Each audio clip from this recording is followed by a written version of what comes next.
effing grifters. So I just wanted to thank all of you for welcoming me into the Invictus family. The Invictus funds were directed towards private jets, 5-star hotels, and transportation for Harry and Meghan. Somehow this balloons from an event that cost $1 million the first year they did it to $63 million now. Harry has ballooned the budget from $1 million.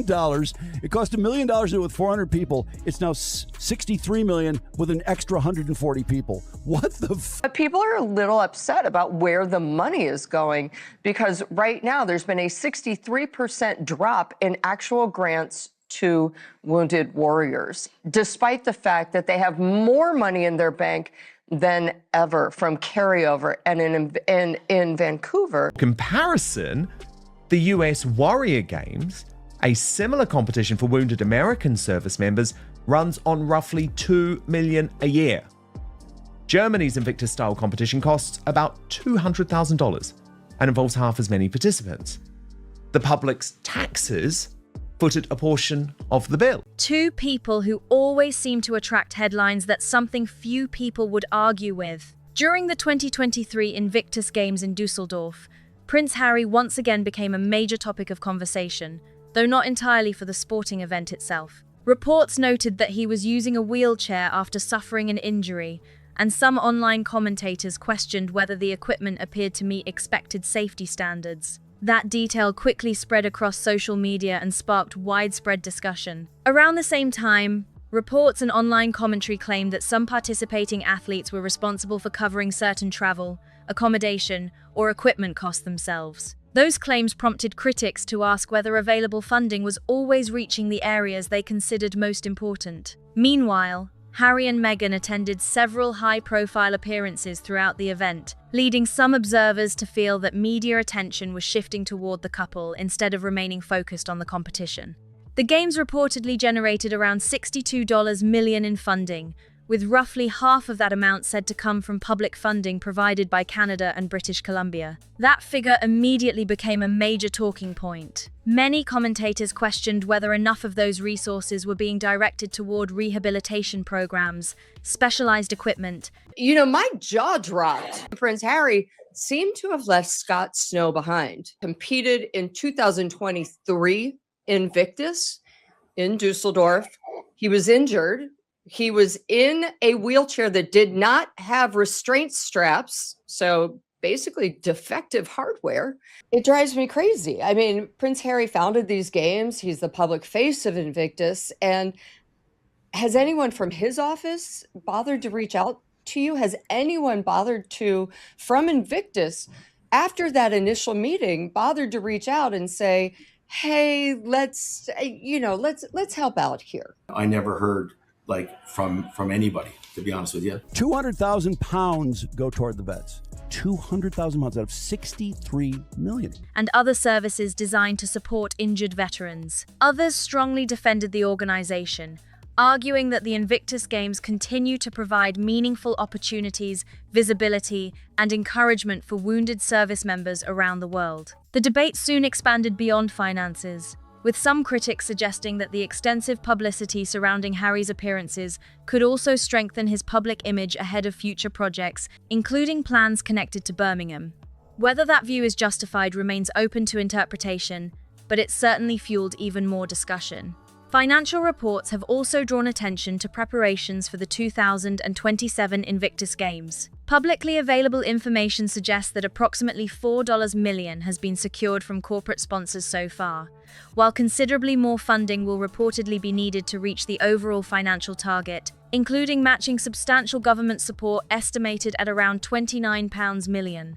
Those figures have encouraged renewed public interest in how the Games are financed and how future events will be supported. Supporters describe those investments as an important commitment to veterans and their recovery, while others continue calling for greater transparency regarding spending priorities and financial allocation. Official statements have highlighted continued investment in programs intended to support veterans' health, well-being, and transition to civilian life over the coming years. Most people agree that former service members deserve meaningful assistance and long-term support. The ongoing discussion instead focuses on whether available funding is being distributed as effectively as possible and whether the balance between public... Oh, the Invictus Games, it's great. It does all this. And then, you start looking into it and you're like, hey, what the heck is going on here? Those 535 competitors had to pay their own way. They had to pay their own housing for the games. They had to pay for their own equipment. And Harry and Meghan got a really nice vacation out of it with lots of adorational speeches and clapping and crowds gathered for them. They brought in, it was around 62 million. Not bad. 50% of that was from the government of Canada and BC, meaning that was taxpayers. And when you're dealing with taxpayer monies, people are kind of like, hey, why are we not buying prosthetics? Right. Said that the $4 million in sponsorships, that the sponsors, the corporate donors, aren't named. So I'm wondering, because people will rag on the corporate sponsors? Do they have people giving them money who say, don't use my name? Is that possible? Promotion and direct assistance reflects what many supporters expect from an available organization built around veterans. Meanwhile, conversations across social media have only grown louder. Online platforms quickly filled with reactions, debates, jokes, and strong opinions that reached millions of viewers. For many people following the story, the discussion has become about much more than fundraising totals or organizational planning. It now includes broader questions surrounding leadership, public perception, media attention, and the long-term direction of the Invictus Games. One topic that continues returning to the spotlight is the attention surrounding Meghan Markle. Some commentators believe that media coverage of her appearances can occasionally overshadow the event itself. Instead of focusing primarily on the competitors, their resilience, and the remarkable stories behind their recovery, headlines and social media conversations often shift toward Meghan's appearance, interactions, or wardrobe. Supporters argue that such media attention is largely beyond her control, while critics believe it changes where public attention ultimately ends up. Whenever Meghan appears at an Invictus-related event, online discussions often take a familiar turn almost immediately. Rather than celebrating athletic achievements and inspiring personal stories, many conversations begin focusing on her arrival, public engagements, or interactions throughout the event. Before long, those topics can dominate social media feeds instead of highlighting the veterans whose accomplishments remain at the heart of the Games. An American for-profit company called June's LLC, with no description of purpose, received nearly £30,000 in 2023 and nothing in 2024.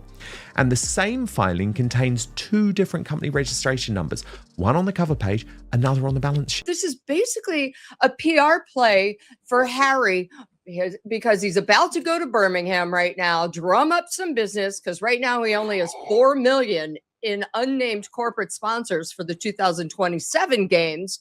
And he needs a lot more. He needs about at least 25 million more to match the government's 29 million pounds. Don't you give him credit for the Invictus Games. The royal family started it with money William got from a lawsuit that William won. He donated money to start the Invictus Games. That's what people said in the comments. I don't know. Don't get mad at me if I'm wrong about that. And then they turned it over to Harry to give him something to do.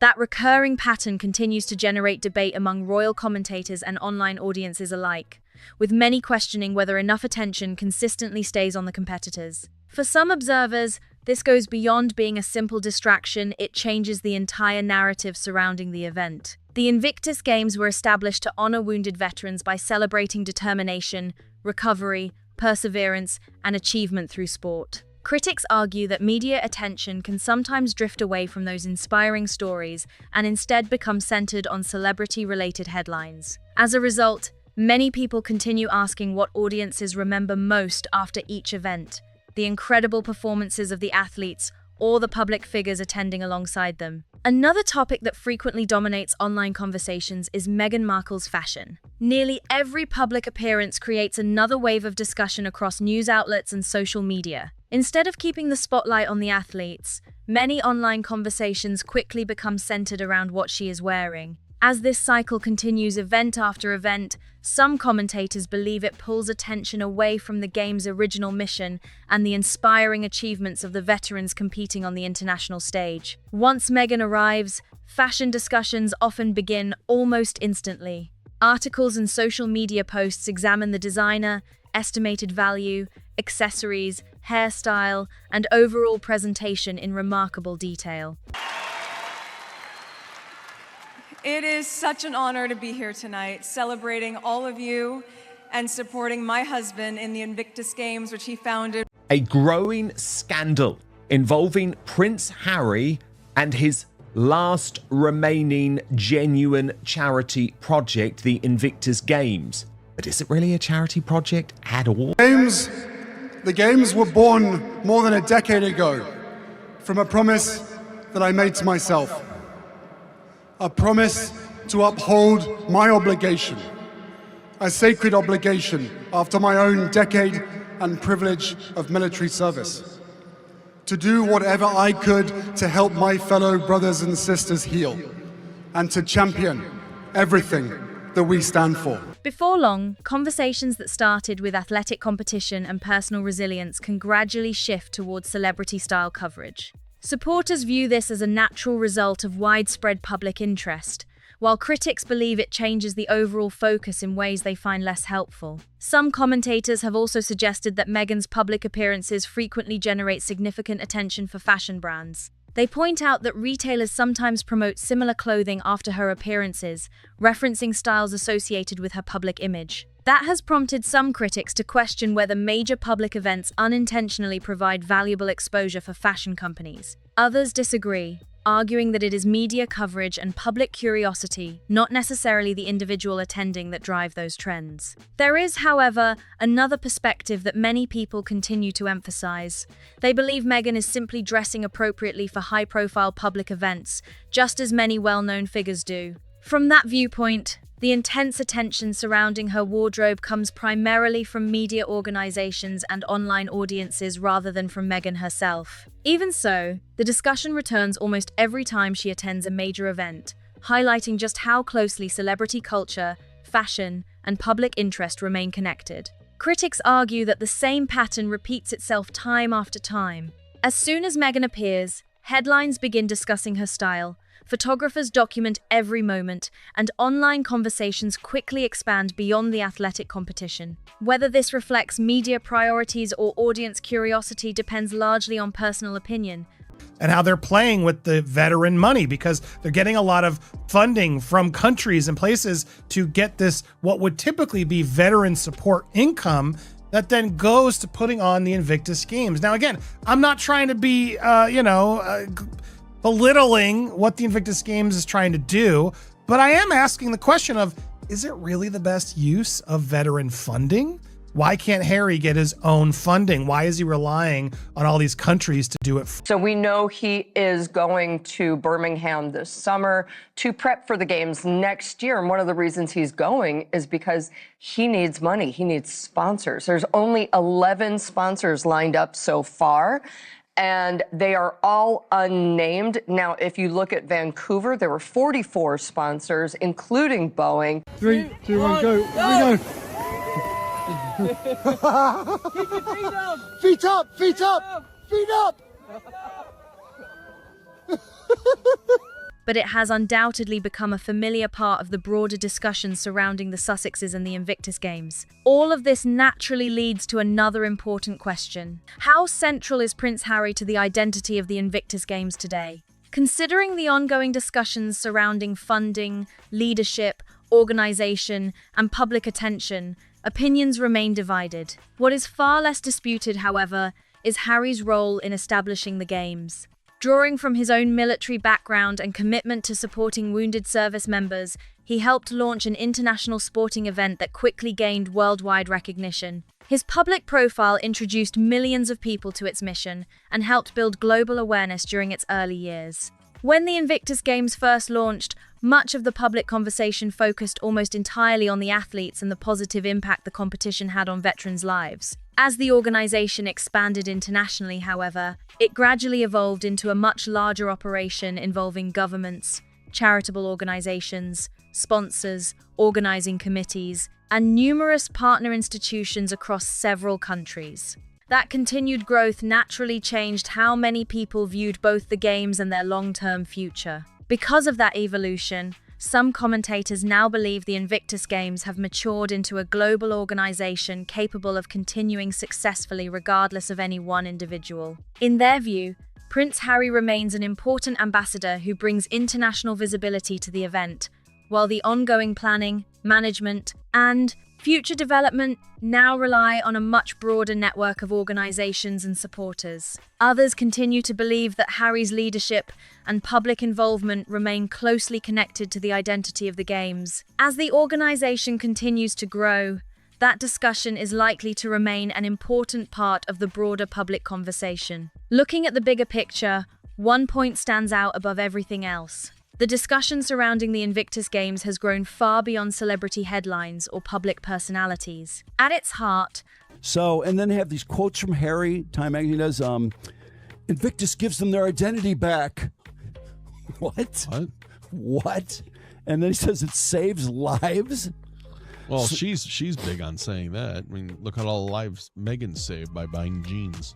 Oh, God. You know, my jaw dropped this week when Time magazine announced that Prince Harry was one of its Time 100 most influential leaders in sport, which I thought was hilarious. the Games were created to recognize wounded, injured, and ill service members and veterans through the power of sport, determination, and recovery. That mission continues to inspire supporters around the world, and for many people, it remains the most important part of the entire story. At the same time, the public conversation surrounding the Invictus Games has clearly changed. As the event has expanded into a globally recognized competition, it has naturally attracted far greater media attention than in its early years. That increased exposure has introduced millions of people to the inspiring stories of wounded veterans, brought new audiences to the competition, and helped establish the Games as one of the world's best-known sporting events focused on recovery,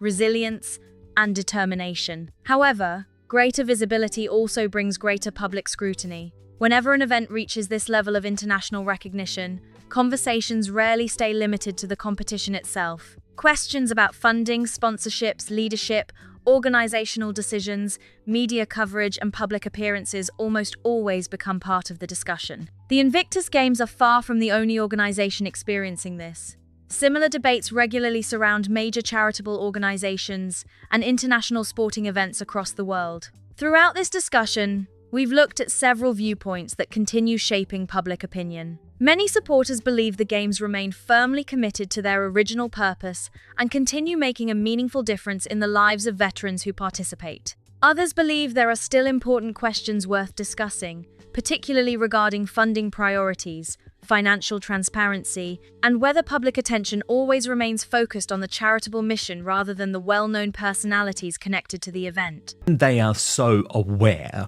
of how the cameras are on them at virtually every moment. They can only play the game for so long, especially Harry. But we also saw those moments when Meghan was literally yelling at him when there was the possibility of the cameras being on. So you can only imagine what it's like when they are in private. Tom Bauer pointed out in his book during an absurd wheelchair basketball game, one team didn't even need wheelchairs, while the other team did. It was America versus Nigeria. Nigeria needed the wheelchairs, and after the game, the Americans all stood up, got out of their wheelchairs, and walked off. It's absurd.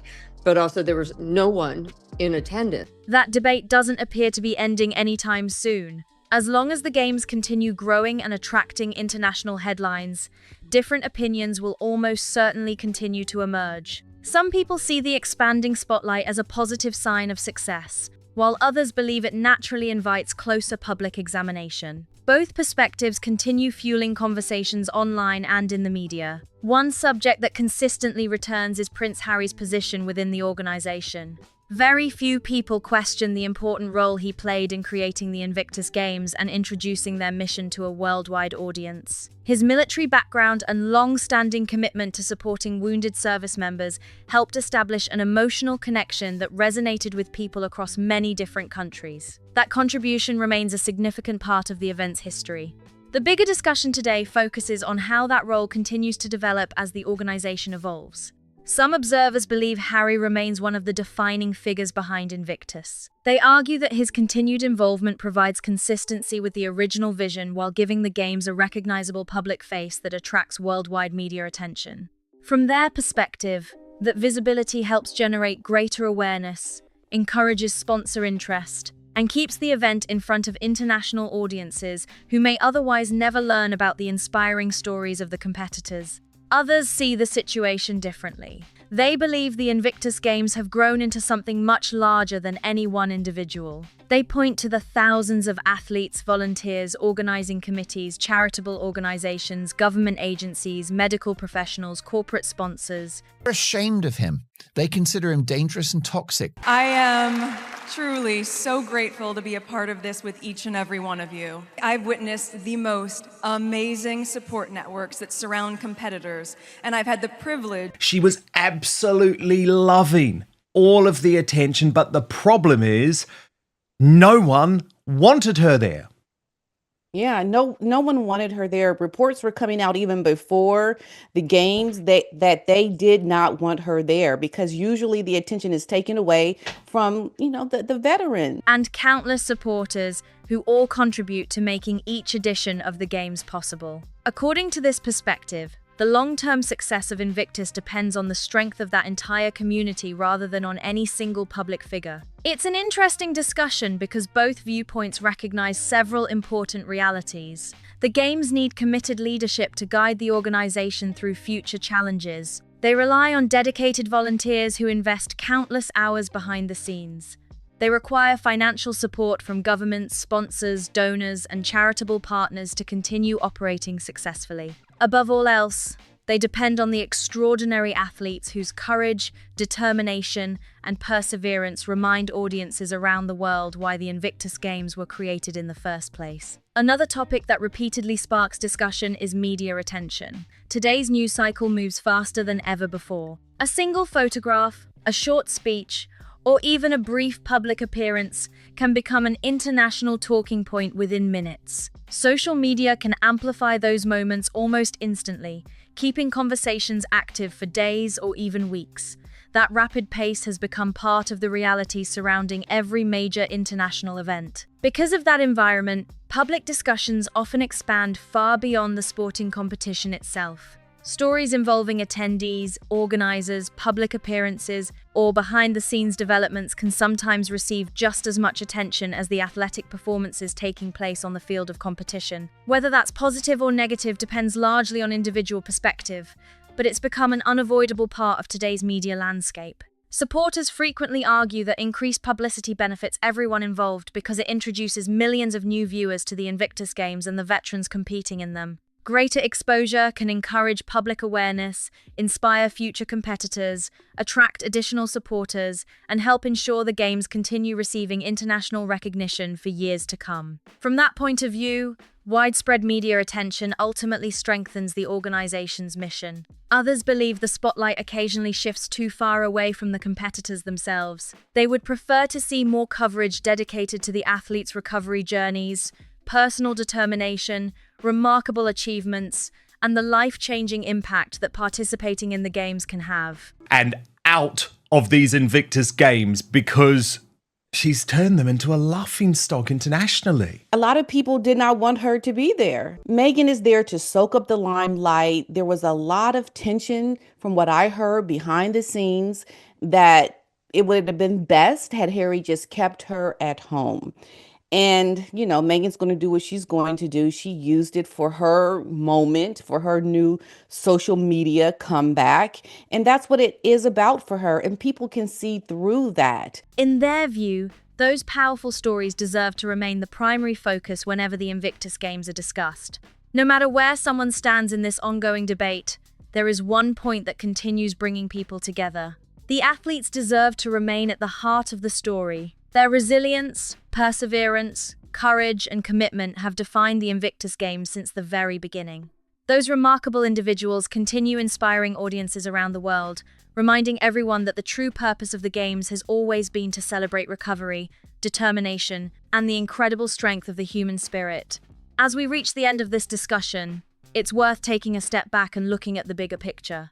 Throughout this video, We've explored different viewpoints, examined the ongoing public debate, and looked at the questions that continue surrounding the Invictus Games. Some people believe the organization remains firmly committed to the mission it was founded on. Others believe there are still important conversations to be had about funding, public attention, organizational priorities, and how the Games continue evolving as they grow into an even larger international event. Those discussions will almost certainly continue, because whenever an organization reaches this level of global recognition, public interest naturally follows.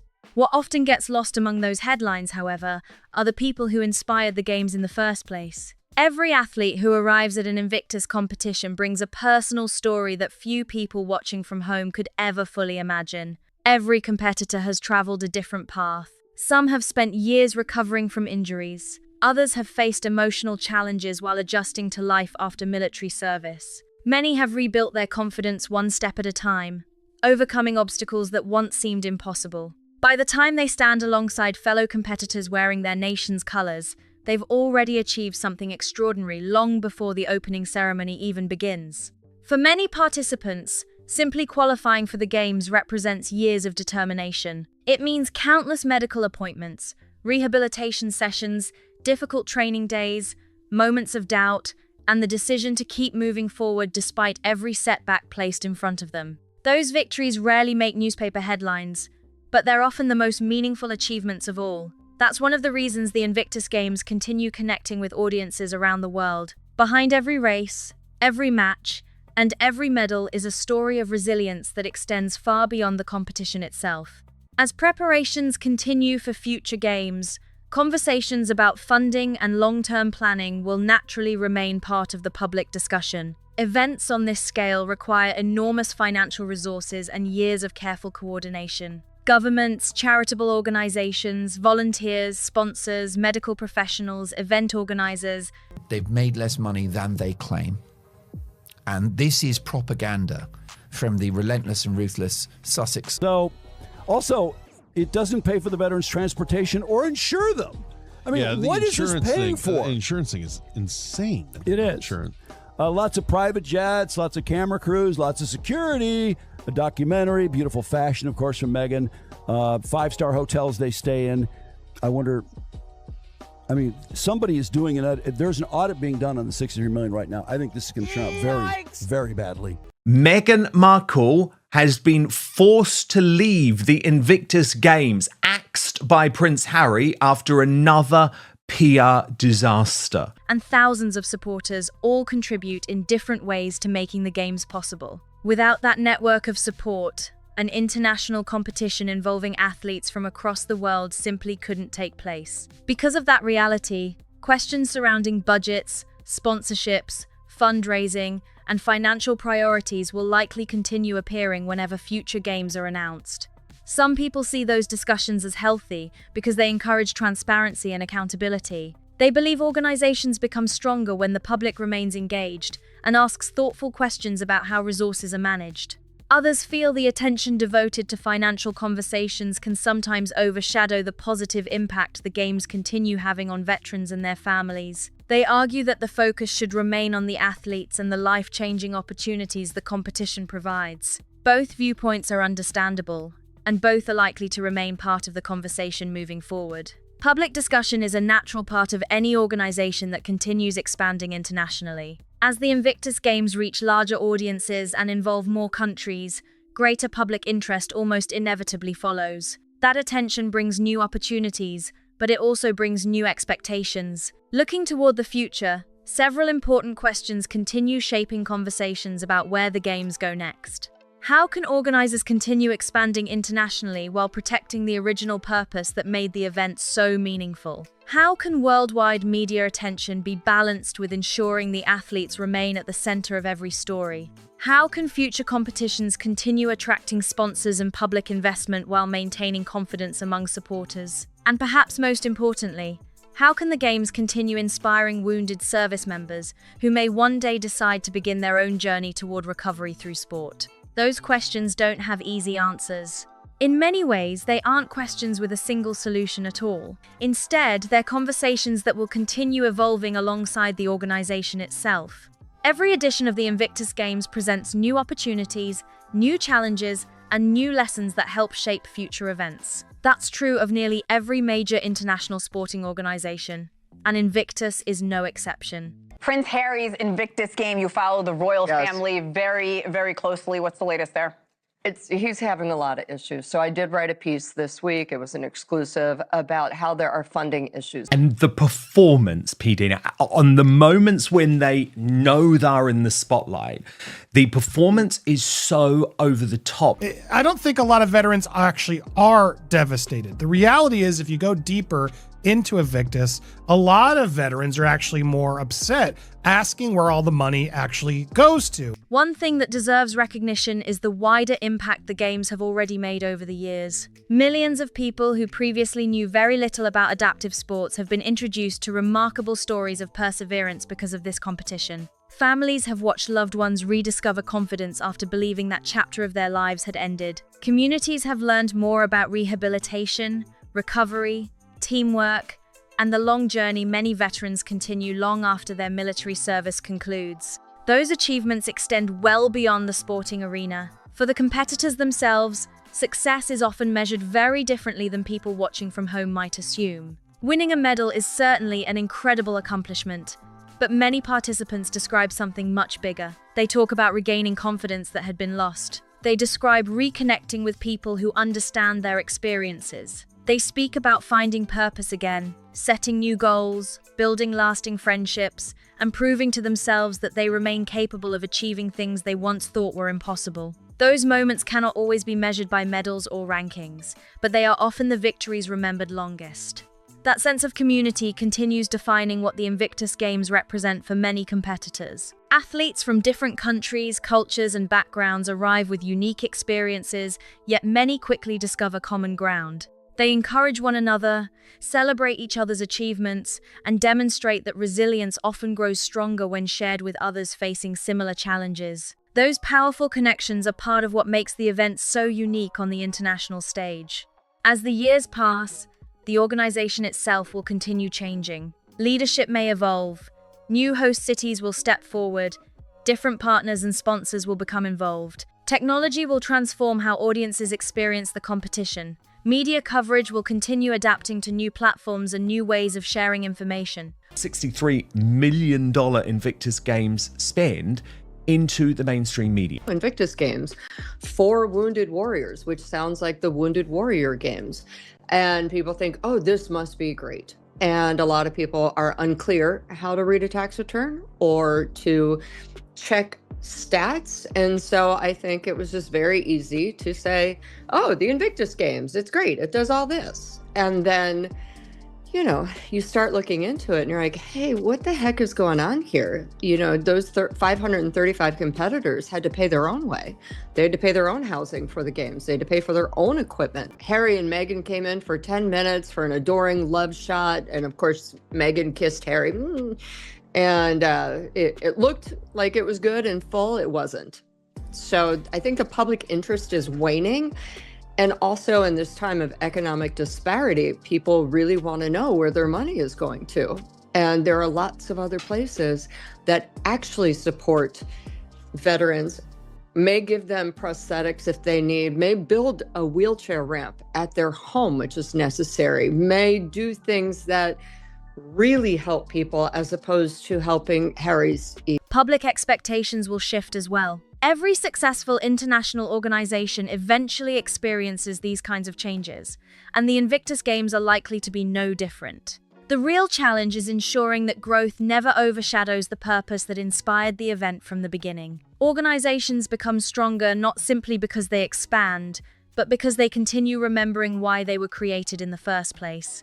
That mission remains the foundation upon which every future edition of the Games will ultimately be judged. Throughout this video, we've looked at different opinions surrounding Prince Harry's role, public attention, funding discussions, sponsorship questions, media coverage, and the growing international profile of the Games. Reasonable people can reach different conclusions about many of those topics. Some believe the increased visibility helps strengthen the organization by introducing new audiences to its mission. Others believe there are areas where improvements could still be made as the event continues developing. Those differing perspectives are likely to remain part of public discussion for many years to come. Yet, even with those different viewpoints, there is one point that seems to unite people from every side of the conversation. The athletes themselves continue earning widespread admiration. Their perseverance, determination, courage, and willingness to keep pushing forward inspire millions of people every time the Games return. Those stories consistently rise above the debates because they remind everyone why the event exists in the first place. Every competition creates unforgettable moments. Athletes celebrating personal milestones, teams supporting one another across national borders, families cheering from the sidelines after witnessing years of hard work finally pay off.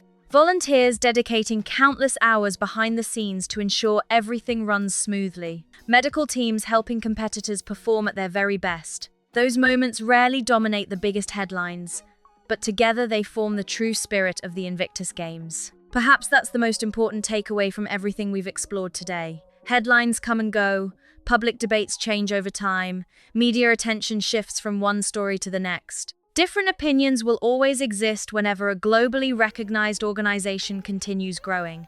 But the stories of resilience shown by the competitors remain constant. Those stories continue reminding people that strength isn't measured only by physical ability, but also by determination, perseverance, hope, and the decision to keep moving forward despite life's greatest challenges. As future editions of the Invictus Games approach, the conversations we've discussed today will almost certainly continue evolving. New developments will emerge, new questions will be asked, new supporters and new critics will share their perspectives. That's simply part of what happens when an international event attracts worldwide attention.